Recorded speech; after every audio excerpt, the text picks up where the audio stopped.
સાવલીના બૌથા ગામ પાસે મેસરી નદીમાં બ્રિજ પાસે અવાવરૂ જગ્યાએથી અંદાજિત મોટી માત્રામાં માંસનો જથ્થો બિનવારસી હાલતમાં મળી આવતા મંજુસર પોલીસ અને એફએસએલની ટીમ ઘટના સ્થળે પહોંચી વધુની કાર્યવાહી હાથ ધરવામાં આવી હતી।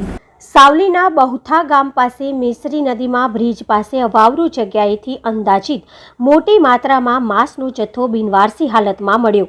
મંજુસર પોલીસ અને એફએસએલની ટીમ ઘટના સ્થળે પહોંચી સ્થાનિક લોકો દ્વારા મંજુસર પોલીસને જાણ કરવામાં આવી। ગત રાત્રિના 9 વાગ્યાની આજુબાજુ બૌથા ગામની સીમમાં નદી કિનારે સ્થાનિક લોકો દ્વારા જથ્થા બાબતે પોલીસને જાણ કરવામાં આવી।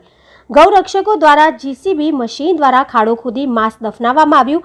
સમગ્ર પંથકમાં મોટી માત્રામાં માંસ મળતા રોષનો માહોલ જોવા મળ્યો હતો।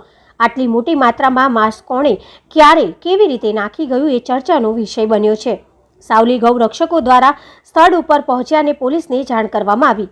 શંકાસ્પદ માંસ નાખવાના આરોપીને પકડી પાડવા પોલીસે ચક્રો ગતિમાન કર્યા હતા। ગઈકાલના રોજ બૌથા ગામના બ્રિજની નીચે ગૌમાંસ મળી આવ્યું છે, જેથી અમને શંકા પણ છે કે સાવલીના વિવિધ વિસ્તારોની અંદર કતલખાના પણ ચાલતા હશે।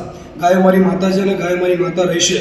સાવલીની શાંતિ અને ગુજરાતની શાંતિને ડહોળવાનું કામ અસામાજિક તત્વો દ્વારા કરવામાં આવ્યું છે। તંત્રને અને સરકારને અમારી માત્ર એટલી જ માંગણીઓ છે કે તાત્કાલિક ધોરણે જે પણ આરોપીઓ હોય તેઓને સળિયા પાછળ રાખવામાં આવે। તાત્કાલિક ધોરણે એની તપાસ થવી જોઈએ। તંત્રને સરકારને અમારી એવી પણ માંગણીઓ છે કે જેટલા પણ કતલખાના ચાલતા હોય તેની તપાસ કરી તટસ્થ તપાસ કરી તેને બંધ કરાવવા જોઈએ।